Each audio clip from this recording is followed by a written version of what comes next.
Corporate Underwriting on KPBS offers a unique opportunity for brands to demonstrate their corporate social responsibility as public media brings light to important causes. Your investment can showcase your brand's values and commitment to the public good. Email corporate support at kpbs.org. Imagine for a second it's 1916, 110 years ago. You're standing in San Diego's North Park neighborhood along University Avenue. You want to run a few errands, stop by the butcher, get a haircut, do some shopping. Or maybe you want to dip your toes in the Pacific at Ocean Beach, 10 miles away, or La Jolla Cove, 15 miles north. How will you get there? You don't have a car. Most people didn't. You could walk or possibly call a horse-drawn carriage. But the easy answer to your problem might seem a little futuristic for the time. And it's something San Diego no longer has today. The electric streetcar, that was the dominant form of urban transportation for close to a half century. This is Andrew Bowen, KPBS Metro reporter and host of the Freeway Exit podcast. It's an excellent series that dives into the history of cars and transportation in San Diego. Recently, Andrew reported on San Diego's historic streetcar system. I mean, people really liked these things. They were electric, and so there wasn't an engine or a motor running that creates noise. I mean, they were quieter than the most, gas-powered automobiles that we have today. The acceleration was also really fast. These streetcars were able to move pretty quickly. It was a pretty smooth ride because they're running on rail and you don't have to worry about potholes. The fares were also very affordable. Some streetcars were enclosed, like a train car with glass windows. Others were open air with wooden benches. One historic photo, check it out on our website, shows one with a banner reading "Low tides at La Jolla, round trip, 50 cents." Another photo is of a double-decker streetcar, both levels packed with men in three-piece suits posing for the camera. What these photos have in common is people in an Old West town enjoying a technology and convenience that, despite all our modern advancements, we let slip away. The streetcar offered a way to get to a job downtown or to shopping, really anything, entertainment. They mostly started in downtown and then branched out from there. So they went as far as City Heights, through the South Bay, Mission Beach, La Jolla, and Coronado had streetcars. So it was a really, really extensive network of streetcars. And there were package deals where you could pay for your fare on the streetcar, and it would include a little lunch at Mission Beach and like a towel or with a towel.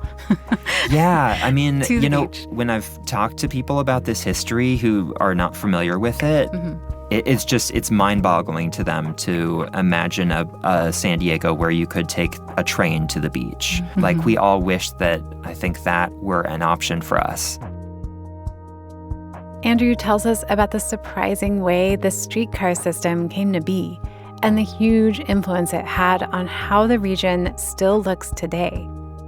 He'll also share the story of its downfall and how a car-centric state of mind changed our culture and communities in unexpected ways.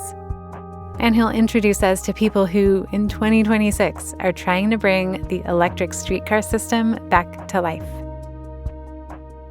A lot of new arrivals and a lot of people who have lived here for a really long time really want better public transit. And they look back on this history when they first learn of it, of the streetcars in San Diego, and think, why did we get rid of this? From KPBS Public Media, this is The Finest, a podcast about the people, art, and movements redefining culture in San Diego. I'm Julia Dixon-Evans.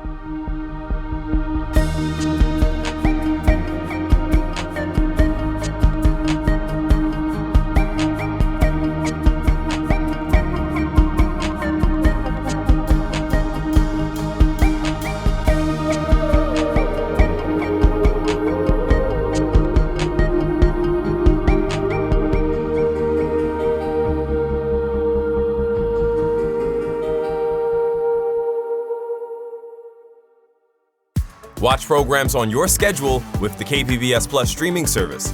See new episodes of Nature and Nova, latest news from PBS NewsHour and KPBS Evening Edition, local shows like Ken Kramer's About San Diego. Learn more at kpbs.org/KPBS Plus.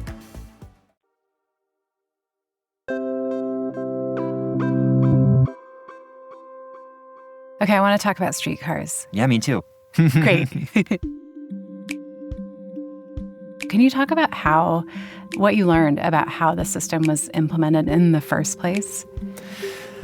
The San Diego Electric Streetcar Company was founded in 1891 by a guy named John D. Spreckles. He was kind of a founding father of San Diego. His family got rich from the sugar industry. When we think of public transit today, we think of government agencies. Mm-hmm. The Metropolitan Transit System is governed by a board of directors made up of elected officials from cities in San Diego County. The early streetcar companies were not government agencies at all. These were for-profit companies. They were tied to real estate development. So for this story on the streetcars, I interviewed a man named Ethan Elkind. He is the director of the climate program at the Center for Law, Energy, and the Environment at UC Berkeley. And he knows a lot about the history of streetcars across the country. I mean, this wasn't something unique to San Diego. It was really every big city had a streetcar network around this time. Yeah, well, they really started out as a way to develop the real estate of cities. So before cars were really a big thing, and real estate developers wanted to sell land, and a good way to boost the value of land was to build their own private streetcar systems. And then they could sell the lots, and then people would just commute into where their jobs were, usually in the city centers, by riding these privately funded streetcars. The neighborhoods that were built around the streetcar, I mean, they were literally built around the streetcar. They would not have existed if the streetcar had not been there, because nobody would have been able to get to downtown where the jobs and the shopping were just by walking. Right. The streetcars didn't just shape like the density and the type of housing and development that happened in these urban core neighborhoods. It also influenced the actual layout of those neighborhoods and the distances that people had to walk in order to access public transit. So it makes a lot of sense that those would be the neighborhoods that would be more walkable, often more charming, more desirable, more character, because they were built kind of pre-automobile. And those are often the neighborhoods that now are some of the most expensive and desirable to be in, because people are hungering for that. So I think that's a big part of the influence of the streetcar is that, we have these old neighborhoods that are walkable, and maybe people don't know why. Mm-hmm. They don't know how the streetcar influenced that urban design, and yet it's such a big part of it. I want to talk a little bit more about the public versus privately owned element of it. Like, how did the streetcar system make money? How was it profitable? So one thing that Ethan Elkind told me was that these streetcar companies didn't actually have to be profitable. I think they were loss leaders in many cases because they boosted the value of the real estate holdings. So you could justify the expense as a way to make money on the real estate. I mean, actually, it's similar, for example, to how Tesla started. They lost money building charging infrastructure for their electric vehicle customers, but they knew that that was a value add to sell the vehicle. And, that's a model that some public transit agencies around the world still use today. Hong Kong, their public transit system is a big real estate owner, and they make a lot of money on the real estate that they, lease to private businesses. If you can get it to work, it can be really, really profitable. And that profit, if it's a public transit agency, a government-run public transit agency, the profit is not going to a shareholder. It's being reinvested in the operations of the public transit system. Make it sound so simple. What ultimately then was the downfall of the system? That's something that Ethan talked to me about. What happened is that, once the real estate was sold off, there was no longer an economic incentive for these companies to continue operating the transit systems. In most cases, they sort of went to the local governments and said, all right, we're losing money on this system. And, will you step in and rescue the system and now subsidize it and pay for it? And in some places, the government said yes. And in other places, like San Diego, the government said no. And sometimes there were voter initiatives that happened in Los Angeles. The voters did not want to step in and rescue these systems, especially because in the interim years, cars had been developed and were taking off. And the streetcars really lost favor. There's this sort of mythology among the streetcar heads who really are into this history about a vast conspiracy among automobile manufacturers, tire makers, oil companies to kill the streetcar. And a lot of it is based on this prosecution and this conviction of some companies that actually were colluding to kill a streetcar company. Mm-hmm. The consensus that I see from most historians is that while there may have been those types of conspiracies happening, the streetcar probably wouldn't have survived even if those, robber barons were not conspiring to kill the streetcar. The issue fundamentally was the change in technology and the advancement of the automobile. As the automobile became more of a part of the fabric of American life, I think that was really what killed the streetcar. It's interesting, the last ride on the streetcar in San Diego was in 1949. 1 year before that was the opening of the first freeway in San Diego. It's not a coincidence.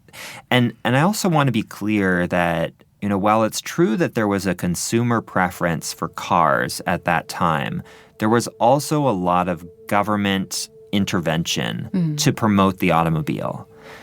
Particularly in the 1950s with the Interstate Highway Act, the government spent huge amounts of money on infrastructure for cars. We were building freeways all over the place, through neighborhoods, buying up really, really valuable land, spending huge amounts of money on the labor, on the construction, the concrete. And so, some people sort of sneer at public transit thinking, well, if it can't operate without government subsidy, then why do we need it? Cars cannot operate without government subsidy. I would really love for us to sort of dispel this myth. Cars are not subsidized by the government, because they, I think, are in fact subsidized much more than public transit. It's not like the government is giving you a check to buy a car, although sometimes it is. Yeah. It's spending money on all of the things that are required in order for you to be able to drive somewhere. Like the transformation from a streetcar system to car culture, it feels like so much more than just paving over a couple miles of track or digging it up completely. You cover this so much in Freeway Exit, this idea that the car would bring us this new life and solve all of our problems. And then come to find out, things don't necessarily turn out that way. Can you talk about some of the ways that the car did not meet our expectations? After World War II, there was just unbridled optimism in America. Urban planners were not stopping to think about, what if this doesn't work out, or what are we missing here? But it was a project that was fundamentally unsustainable in the neighborhoods that developed after the streetcar died out. You have places where generally you get in your car and you drive to your destination, you get out of your car, and everything that is in between point A and point B is just kind of dead space. People wanted a house with a white picket fence and a front yard, and the places where there was enough land to build that were pretty far from the urban core of these cities where the streetcar networks actually existed. Ultimately, we ran out of space to build those types of suburban neighborhoods, and we ran out of space to accommodate the number of cars that were required to move people in and out of those suburban neighborhoods. And so now I think we're reaching this point of, people are less interested in sitting in traffic and driving really long distances on commutes. I once was talking to my dad about my podcast and about, the change in cities and city policy and development and everything. And he said, I can't ever imagine any time in my life when my dream was not a single family home. But, particularly for people of my generation, I kind of feel like the idea of the suburbs and that being what you aspire to is falling out of favor, and people are really interested in being in dense, urban, walkable neighborhoods where they live close to their friends and they can hang out and meet up spontaneously and walk to a bar or restaurant or cafe. I couldn't do that when I was a kid. Right. Couldn't walk to a bar. No.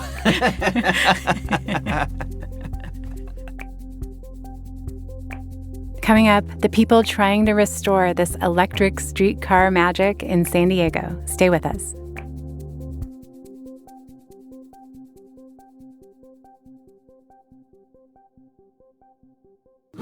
Hola, friends. In this episode of Port of Entry, we unpack the fear, headlines, and misconceptions that often shape how people in the U.S. see the border. We sit down with Tijuana native Jorge Meraz, the host of Crossing South, who spent years showing different sides of the region. We share what it's really like to cross between Tijuana and San Diego as part of everyday life. You don't want to miss this episode. Catch Port of Entry wherever you get your podcasts.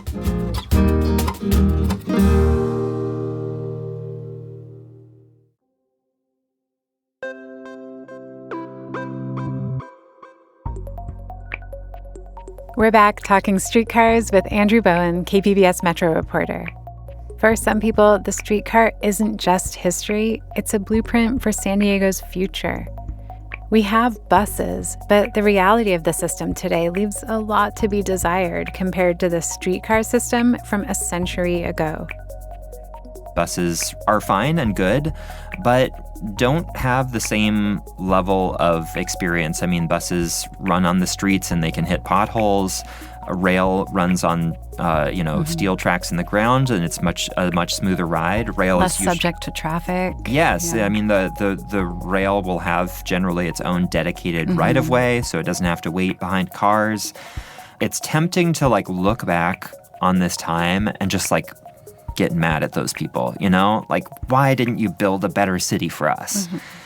And I mean, as much as I do feel kind of angry that San Diego lost this really, really good public transit network, and now all we have is cars, basically, there are a lot of elements of the streetcar that have set us up for a success in the future.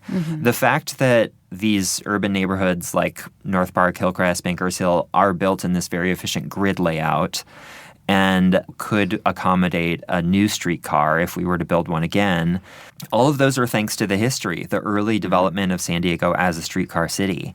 And ultimately, we have to look into the future and think, well, what is the way that we can build a better life for ourselves and our children? And I think that there is a lot of hope and opportunity around, building on the success of the streetcar in San Diego 70 to 100 years ago. You talked to this guy, he's an advocate locally, Michael Donovan, about this, about thinking about the future for transportation by looking back. Can you talk about some of the ideas there for recapturing the system, rebuilding? Michael co-founded a group called Vibrant Uptown. They have this campaign to bring the streetcar back to San Diego. So you can tell the difference when you look between this part of the city, which was built around streetcars, and some of the suburbs that are newer that were built around cars. You have very wide roads, limited residential. You can't walk anywhere. This was a very pedestrianized area, and it was designed that way.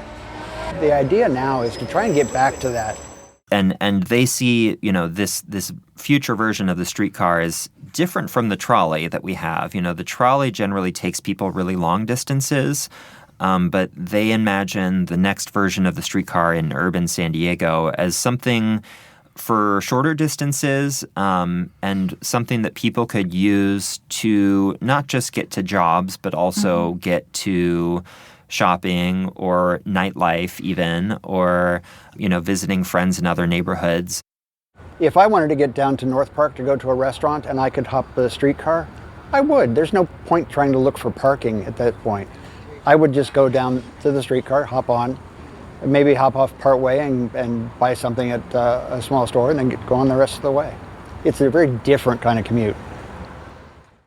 The amount of growth that we're seeing in the urban core of San Diego is really astounding, and it's happening fairly quickly. And if every one of those people who's moving into these new apartment buildings comes bringing an automobile, the neighborhood's going to fall apart pretty quickly. Right. The streets are the size that they're going to be forever, probably. We don't have room for all the cars that are going to be here as we continue to build out these neighborhoods. So we need an option. It's not to replace cars, but it is to give us an option where you can fit 100 people in the space of a streetcar, as opposed to the amount of traffic it would take for 100 people in cars. SANDAG, the county's transportation planning agency, under its previous executive director, developed an idea or a concept around a streetcar in San Diego that would basically circulate around Balboa Park.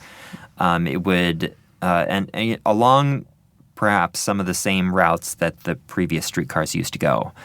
And so it would connect these neighborhoods that are growing very fast and that are already pretty well suited for public transit because of the density and because of the walkability of the neighborhoods and the streets. And they originally had hoped to build this streetcar by 2035. And in the more recent update to the regional transportation plan, it got pushed back to 2050.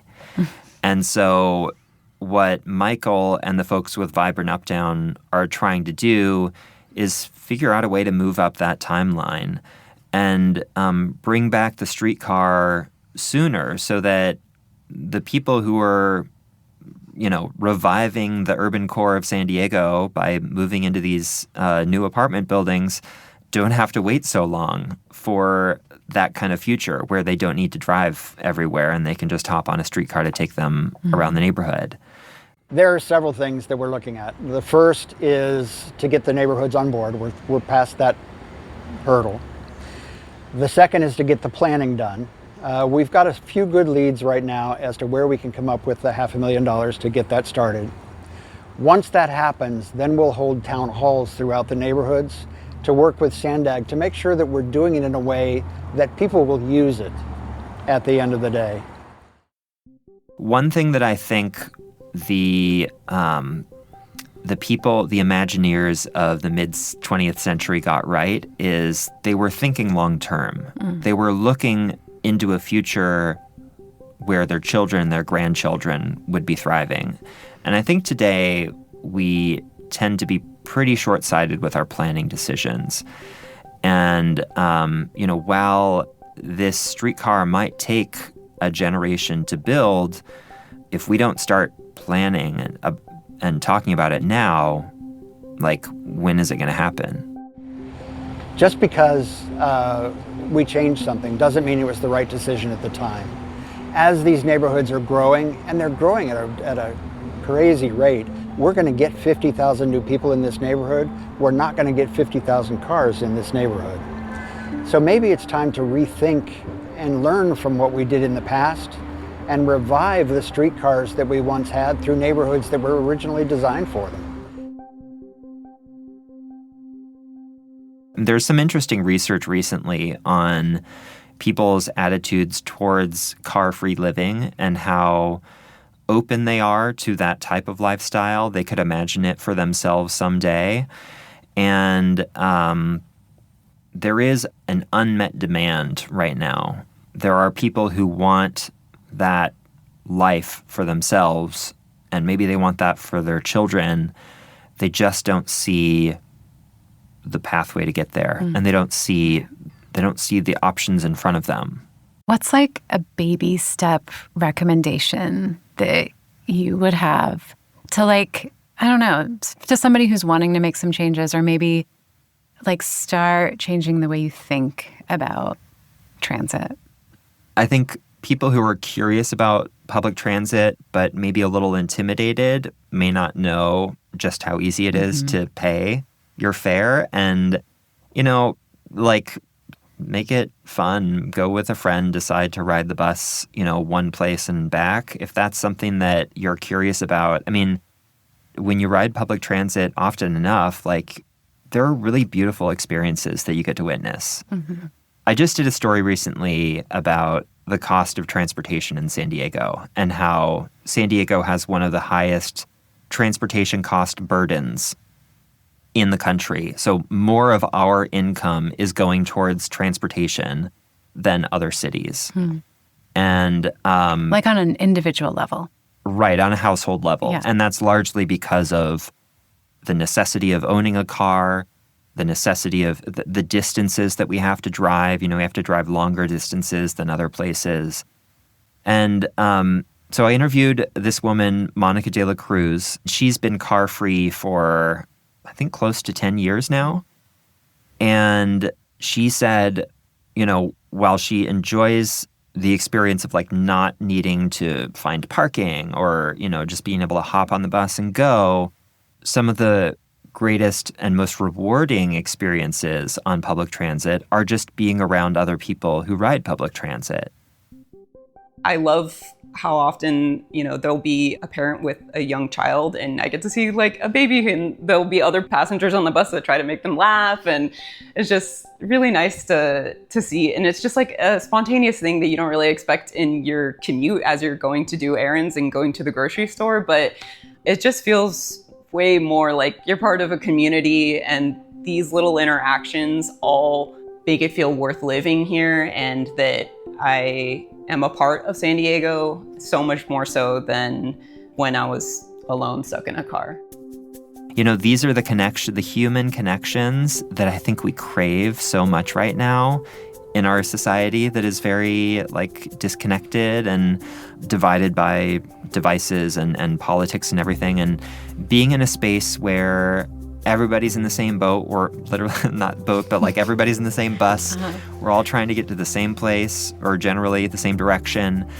And, you know, sharing that space it's a beautiful thing.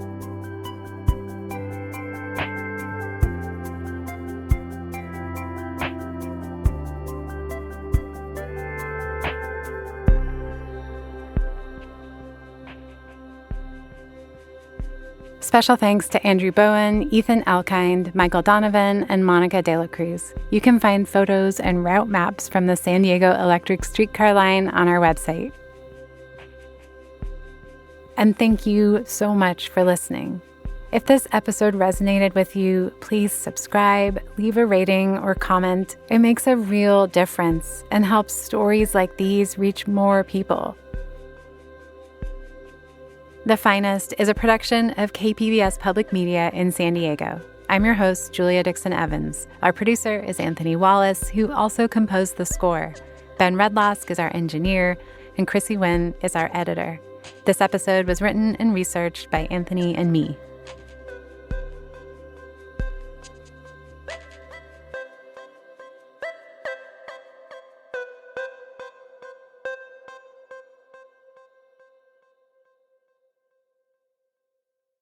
Watch programs on your schedule with the KPBS Plus streaming service.